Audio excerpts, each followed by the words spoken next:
Welcome back, Warriors. It's me, Linda B. Thank you all so much for joining me here today. So, tonight we're going to revisit Kamala Harris and her upbringing. Yes, Candace Owens is talking to Judge Joe Brown about Kamala Harris's father, mother, some other things. You're going to want to stick around for this, guys. Don't forget, I need you to smash that like button. That really helps this video reach out farther on YouTube. Okay, so really smash the like button, comment, share, and subscribe. If you haven't subscribed already, hit the notification bell. Welcome everyone. Hello, Iron Ear, Slick Rick, June Stanley. Hello, everybody. Hope you guys are doing well, and I hope you got a chance to watch my videos that I dropped today. Please do try and visit those, like and comment and share those as well with as many people as you can.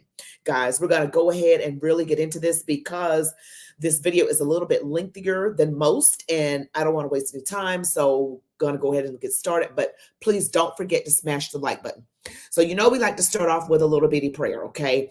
So dear God, in the name of Jesus, we pray that everything we do and say tonight, Father, is glorifying to you, and we pray for your protection of all people involved in spreading the truth. Father, their families, their friends, their loved ones, that you shield and protect Donald Trump and all those who will be working with him, who are true people, who are loyal to what is right. In Jesus' name, amen.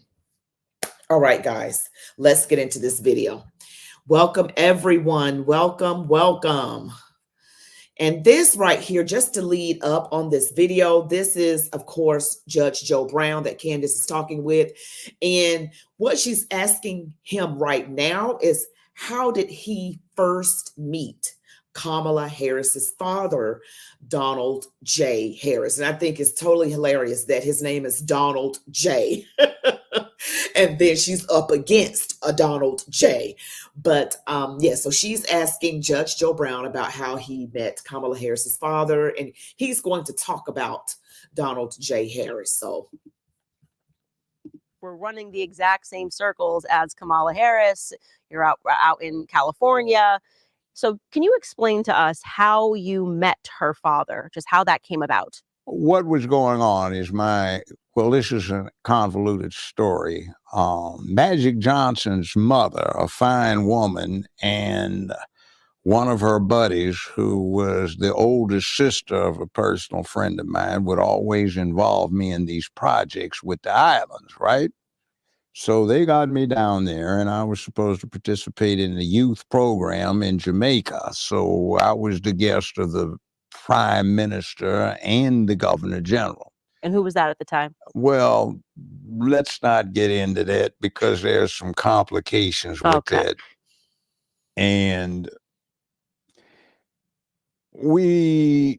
my ex and I, we were attendees at this dinner, so we got introduced to everybody's favorite Hindu professor.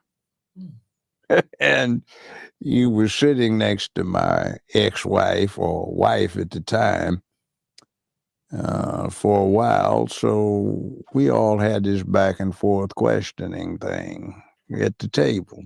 So it was quite interesting. And I recalled running to him back in the 60s.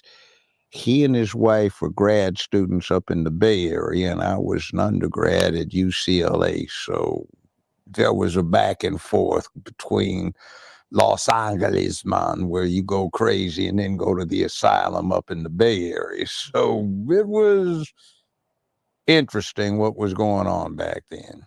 So how was his demeanor when you guys are at this dinner and you're in Jamaica? What do you think about him? He's reserved. Reserved. Okay. Dignified, laid back. Mm-hmm. But still involved and my understanding is that he's been involved in politics actually for a long time, has had an interest in politics his entire life, I would say. Yes, quite.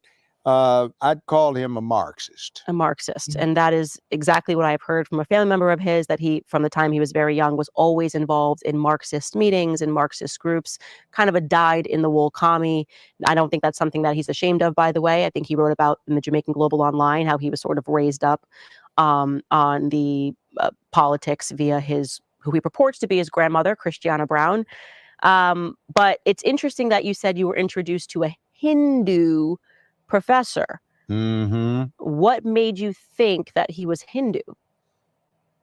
That's the introduction. That was the introduction. Okay. Mhm. And your wife? What is she? No, did she get to talk to him about that? She talked to him, and it was interesting because at that time there was no reason to put him with anybody special until you started putting all of it together.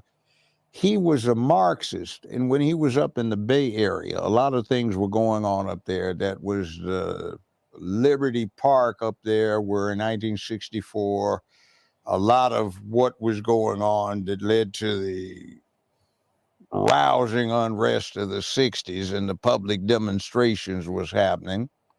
My in-laws were from up there, and I didn't know them then because I think my ex-wife was born the same year that Kamala was born.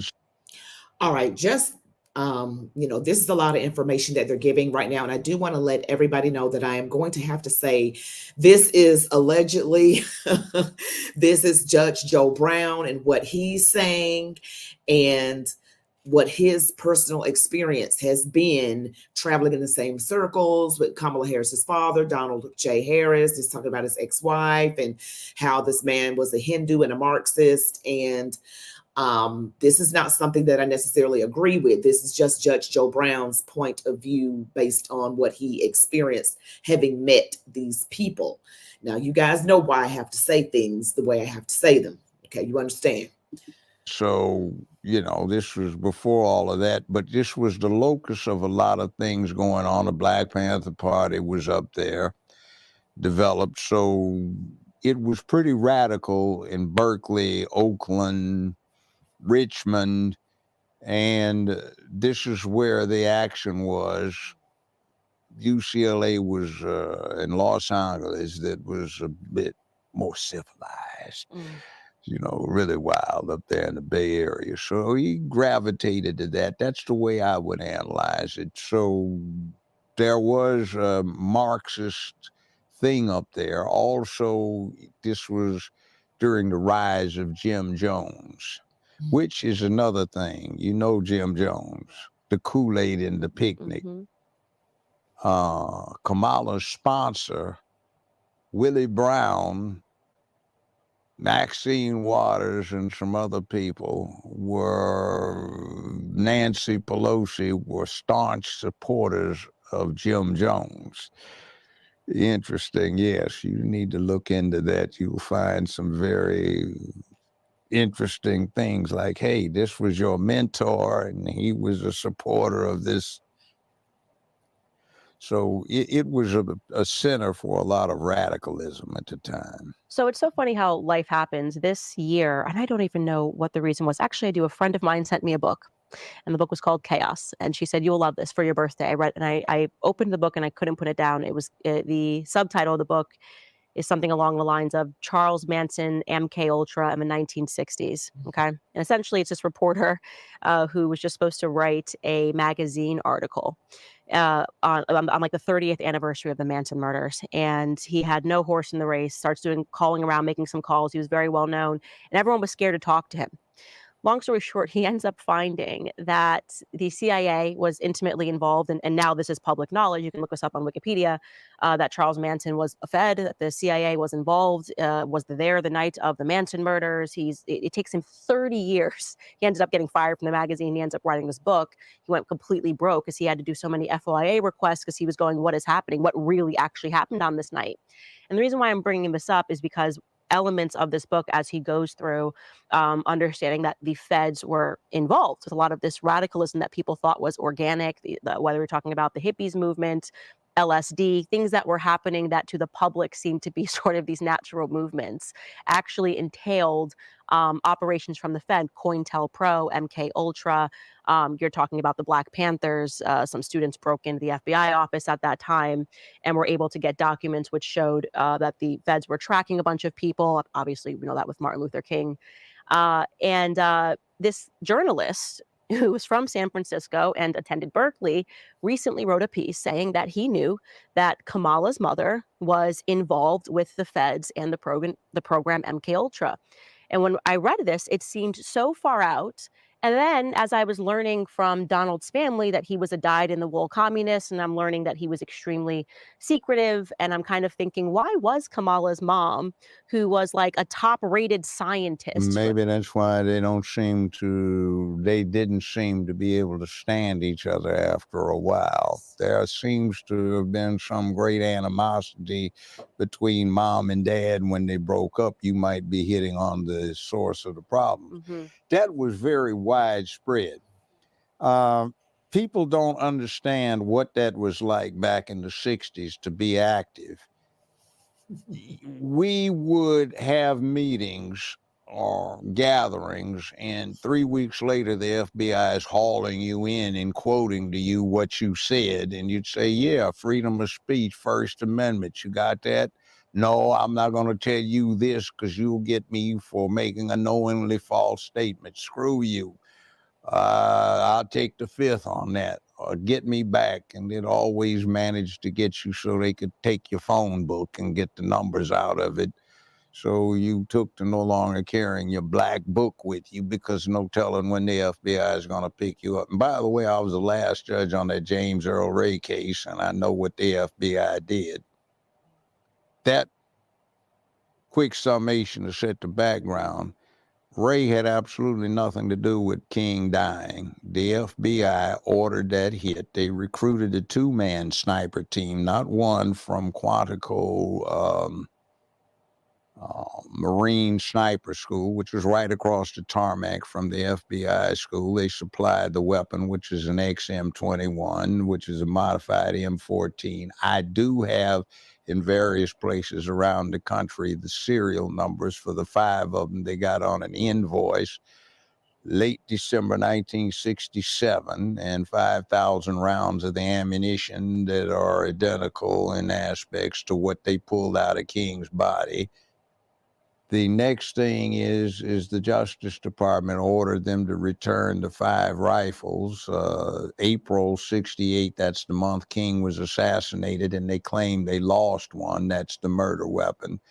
And they have the serial numbers for the 4 they did return, so they only made 63 of them at the time. So the FBI is suspect. This COINTELPRO developed later, but they had the SIS unit.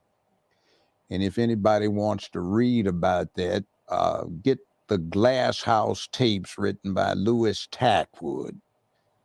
Tackwood scared the hell out of me and a lot of other people. We knew him as supposedly somebody who had been a medic in the NOM, and he came back and he was treating people who got injured in the 60s. It was chaotic in those days. And I remember I was in law school and I went to watch this murder trial downtown LA, and they brought it in. I said, that's Tackwood. Not only was he not a snitch, they introduced him as Lieutenant Louis Tackwood, Vice Commander of the SIS unit for LAPD. I was going, oh man, this dude knows everything, but he didn't tell on everybody. But this was real. And I know 15, 16 people that I was acquainted with that got shot to death who were active in these movement situations. This has been a strange election. The Dems have made it apparent that they are zealous for the blood of babies. Kamala Harris is the first vice presidential candidate to ever visit an abortion. All right, guys, we're going to get back into this. Wow, this is like wild. This is crazy. I mean, I should have known. I mean, I really thinking about it. Of course, the FBI was tracking Dr. Martin Luther King Jr. We already know that. And I already know about what happened to JFK and RFK. And everything in the 60s was pushed out in the media as one way, but it was really another way, similar to what we are going through right now. And wow. You know, the media has been seemingly dishonest for a very, very long time. Okay, this is horrific, very horrific, just absolutely awful. that we live in a day and age like this. And back in the 60s, before I was even thought of, wow. So this is very interesting information, guys, and I hope you enjoy it. Just remember to like the video, share, subscribe if you haven't already. And we're going to get back into this in just a moment while she's talking about preborn. That's something very big in terms of a lot of people who are young and are not well read up on history, real history. What they learn in the classroom is essentially a fairy tale. I've known that the FBI killed MLK. Most people don't understand the FBI killed MLK, but why they were tapping him, they were threatening him, they were, everything was crazy, and we could talk about JFK too, but. What was their reason for being so obsessed with the Black Panthers? With they murdered many of the Panthers as well. They murdered Martin Luther King Jr. And it's also very scary that they can do these things and then print out textbooks that say, "Oh no, this random guy did it." Like, so what was their reason? What was their obsession with wanting to infiltrate these movements? They were concerned about what was going on in the Nam. There's a big hookup with everybody that we've been talking about, also Obama's people, Barry Soetoro's people, and the Nam. The idea, for instance, the memoranda we got a hold of with the King assassination thing, they were not worried about him starting civil rights back up. That was dead. Civil rights was dead and gone by the mid-1960s. It had been replaced by militancy, and the FBI memorandum, actually they were discussing whether he'd be more dangerous as a dead martyr or as alive somebody to galvanize the anti-war movement and revitalize labor. Those were the two things they were concerned about. I recruited John Huggins, Bunchy Carter, Geronimo Pratt, Elaine Brown, Nat Clark, and a few other people who were in the Panthers to UCLA back in the 60s. And it was the same thing with them. What were they going to do about getting people wrapped up in this militancy of saying, we're not going to be down on our knees while somebody beats us across the head anymore and somebody else feels guilty. We're going to do something about it. And I've seen the stories that came out of the assassination of John and Bunchy at UCLA. Hell, I was there. They ran right past me when not John, but his assassins were running right past me. They'd shot John in the back twice, and he died of that, but not before he set up and fired 6 shots at him, the guy that shot him, and 3 others running down the hallway. Elaine Brown and I were getting ready to go up some stairs when this went on. So it's interesting, the LAPD detectives that were investigating the homicides, they wound up calling some of us and say, could you meet us at, of all places, Denny's? Well, why not at the police precinct? Because it's not safe. Somebody on our side is not working on our side. They're working with something else. And we have cause to be fearful of our lives, meaning they, the detectives. So we would have these meetings in some weird places and we'd discuss stuff, and they'd say, we're trying to make a bust, but only people that know are in our department. And when we get there, somebody's already told, and yeah, so they've gone. That was a huge piece of that chaos book, was that it made me understand that the feds have people at the LAPD office that do the cleanups, that are watching everybody to see what they're investigating, and also at the medical examiner's office, the coroner's office, like making sure that the reports say what they want them to say, so that they can present their case. I mean, he showed from top to bottom, like judges, lawyers, the LAPD. I would never live in LA after reading this book, because you realize it's just an entire operation. They can make you disappear, they'll kill you, and you'll be none the better. And that almost directly ties in with what we're learning about the Diddy case, which is like, okay, that he knew who to call at the LAPD to come over and to make something disappear if things got out of hand or if somebody was shot or somebody got hurt. And so this has been going on. And I think this discussion is really important since the 60s. I've been really working hard for people to wake up about who your government is. But I'm fascinated that you say that you think it was about the war, because that really was my takeaway from that book, Chaos, was they needed the hippies generation to end, and having this big fake staged Hollywood murder that the CIA was actually involved in and Charles Manson was a Fed, was a way to traumatize with propaganda, was to traumatize the public, the hippie communes, everyone's love, rock and roll, let's not go to war. And he basically said overnight, because of these horrific murders, people started locking their doors. They were afraid of hippies, and the music died that day. Nobody wanted anything with like peace, love, rock and roll, and LSD, because they were just all told and following this case. So we're talking about a psychological operation that was enacted on the public to create a mass psychosis. And you're virtually saying the exact same thing. What was their worry? Well, people didn't want to go to war, and they had war on the mind, and they wanted to get to war, and they couldn't have anybody who was militantly against it or peacefully against it like the hippies were. There's another cook up too. We were talking about that rainbow thing. It's interesting how they got started. In the late mid-60s, they're going around all over the country talking about this. And it was a coalition of those who hated that they weren't men. Those were the feminists. The ones that hated men, some of the lesbians. The ones that hated that they weren't normal men, that were some of the gays. The ones that hated that they weren't strong men. The soy boys, so to speak. And then the big chunk was this other, hey man, war is a man thing, man. You know, it's all about love, man. We got to have love power, man, flower power. Men are about war. You have to change the way men are raised from boys so they're more into expressing themselves. So you got this thing there that had the overwhelming ballast. And that is the impetus for what led us to where we are now. And this was an important thing. It was an anti-man thing that developed because of this perception that men are responsible for war. Forget about the fact that we've got a large component of the military now, and some striving to be in combat arms that are female. But it was perceived to be a man thing, so no war toys, no cap guns, no water pistols. Boys and girls had unisex child clothing, child rearing. Boys are supposed to be able to emote, to cry, to shout, to let it all hang out instead of being so uptight and under self-control.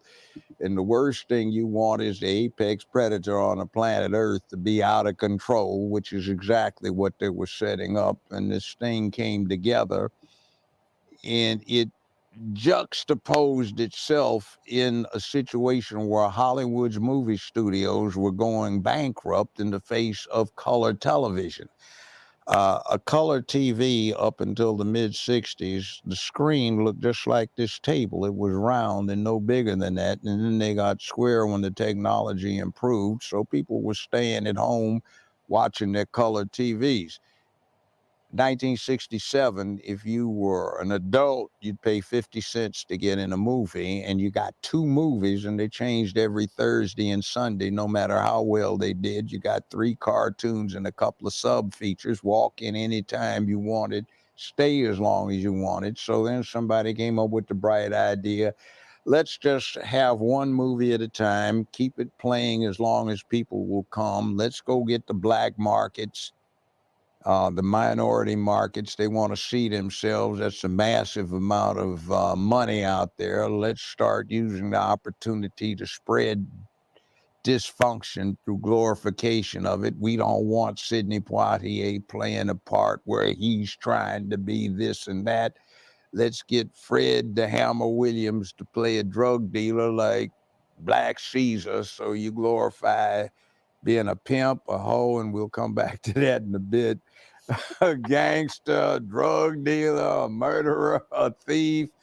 Yeah, all those black exploitation films started to come out that I heard about from the 70s, like Superfly and whatever else is out, Cleopatra or Foxy Brown, or, those black exploitation films, and glorify that kind of life that he's talking about right now. But I wanted to talk about briefly about the wars.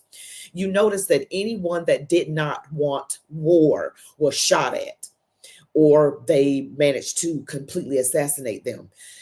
I mean, I'm just saying, I know what happened to JFK and who was really behind it. And I have a video on that particular thing. It's called LBJ and the Kennedy Connection. It's in my videos, and I'll try to remember to link it in link it at the in the description or at the end of this one. If you guys just want to check that out, it is very interesting. It's called LBJ and the Kennedy Connection. So the vice president, LBJ, is Lyndon Baines Johnson, who was the vice president under Kennedy. So anytime a president does not want war, they don't like that, because there's money, in that. And, Donald Trump doesn't want wars. JFK didn't want war. And you got Foxy Brown with Pam Grier, and there was this whole thing where they'd have the obligatory naked, nude scenes in the whole thing. And the plot would be somebody got killed by somebody's drug dealers, and then so they wanted the revenge, and then they wanted to become drug dealers, and then you got Superfly and all of that nonsense, and you got glorification of dysfunction. And the theory that I heard was that young black men are supposed to be the epitome of masculinity, so let's effeminize them, and then you can effeminize the whole public, because the young white guys will try to copy the young black guys, and if you effeminize the young black guys, you get everybody in this mess. And then that led to what they did with the rap genre, which has been stagnant for 45 years. I mean, it's gotten more profane, but it hasn't changed. But also, it's exceedingly homosexual. I mean, everyone's gay. Yes, it is. And the other thing is, it's not very masculine, because some of the malinformed feminists say it's this sexual fantasy. That's not what you're looking at when you're looking at the half-naked bimbos bouncing on stage behind the rap artist and the gangster hip hop rap video. That's not his girlfriend. That's his mama, grandmama, and their friend girls and their favorite aunts. So they ideate on feminist stuff like who's going to take care of me, and I got women I live off of. I'm not a producer. I'm not a protector. And you got this whole downhill spiral, which is leading us to where we are right now, where there's no duty, honor, accountability, responsibility, bravery, courage. There's no guilt, no shame to keep you self-corrected and self-focused. You're not interested in making where you live a better, safer, more secure place filled with economic prosperity, sense of purpose, morality, and ethics, and you're not dedicating yourself to being a man or a woman of public peace, dignity, and order. You just let it all go to hell, and you try to destroy all human character building things, because anything counts. Because if you have character, and let's say you're a man, that means if you happen to be on the Titanic and it goes down, you say, ma'am, you and your child may have my seat on a lifeboat. I'll drown in the freezing waters. What happens is you say, I've got on a dress too, so get out of the way. That's my seat. You know? Oh, Yeah. no, take him and throw him over there and chum the sharks with him, Yeah, I mean, you can definitely see that they've kind of just continued, or they moved it on. I mean, it's a Fed operation, and then they realized the power of media, the power of Hollywood, the power of propaganda through the TV screen. And it's interesting to see that despite overwhelming evidence that that's what's happening in terms of the music, and I know I'm on the right track. As soon as you say like gangster rap is a Fed operation, as soon as you start talking about the Fed's involvement in Hollywood, the media goes crazy. The media has always been an extension of the Feds. They literally paid them. Operation Mockingbird, after they shot JFK, MLK, they had them on payroll to, control the masses and what they think. And yet you have people who are still so controlled. And I can't think of a better example of that than looking at the fawning over Barack Obama and the fawning over Kamala Harris, and their belief that magically, if a journalist writes that they're Black and and she creates this trove of fake photos of aunts and uncles and a photoshopped photo of her and her grandma Beryl, that's not her grandma. She came back from the grave. Yeah, exactly. Then suddenly Reincarnation. people just believe it. They just go, oh, well, if the media is telling me that this obviously Hindu woman is Black, then I better just accept that she's going to be the first Black president. And it's just incredible that people can't stop and process that the media is not telling you the truth. That's 50 years of glorification of dysfunction. Don't think, just accept. And it's a propaganda thing that they've been laying out there for a long time. And back in the 60s, if you were at the right college campus, you could hear them planning it. Like join both political parties to create chaos, so that's a smoke screen you can operate behind. Okay, propagandize the public. Take the Black experience. You want to be fair to the Black folk in the country, so you extend that fairness to other things, and you can use it as a cover. We can get into that later if you want to, but it's a farce, and it's a bill of goods that's being sold on the public. Now, when you get into this whole thing and you get back to the FBI, you have to understand that the FBI is not a holy organization. It's a gang. How it came into existence. They wanted to get Jack Johnson. Jack Johnson was the first Black world heavyweight champion. Nobody could beat him. And back then they'd have bouts 25, 30, 40 rounds worth till nobody was standing and nobody could beat him. And Jack Johnson had a white wife. So people objected to him traveling around with his white wife and her entourage, and they just thought this was just horrible. So they created the FBI, the Federal Bureau of Investigation, to go get something that became the Mann Act, which you can see them using on Diddy, and they used it on R. Kelly. I'm not defending either one of them or persecuting them either or prosecuting, but that's what they were using. So what happens is Jack Johnson and his wife were going across State line. Georgia to go to a seaport to go to France, and they had gotten 15 minutes in when the FBI, who were not armed in those days, were accompanied by U.S. Marshals. They rushed the train and they arrested him. They prosecuted him, convicted him. He escaped. He went to France. His mother wanted to see him, and he tried to sneak back in. He got caught, served his time, actually more for the escape than for the offense, wound up dying in a car wreck in 1946. Obama wouldn't pardon him, but Trump did posthumously. And for a lot of older Black folk, Jack Johnson was Muhammad Ali, Joe Louis in prototype. But that's how Hoover got started. He was assigned to the brothels in New York, and he was masquerading as one of those little special taste functions on the third floor. He was a cute little colored boy at the time. And by the way, Smithsonian Institution and the History Channel, they have gotten into him being Black and passing. And J. Edgar Hoover. If you look, I'll show you some pictures. I've never heard this. Oh, I'll show you some pictures. And if you look at him, you're looking at somebody that looks more Black than Kamala does. So anyway,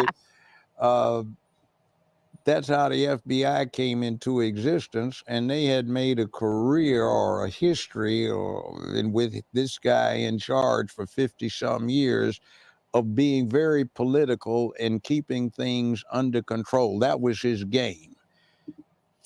Woo, it's a lot of information. You guys, you got to admit, Judge Joe Brown can remember some things, can he? This whole thing is over 2 hours long, so I would not be able to do it the entire, in this whole live because it's just too long. But I'll have the full link in the description, so you can always go back and refer back to it, watch it in part, maybe 30 minutes at a time, or it may be so interesting you can just binge watch it. But I was thinking about the media, and I've talked about this on my channel a lot. The media is being controlled by what I call the evil powers that be. You guys know what I'm talking about.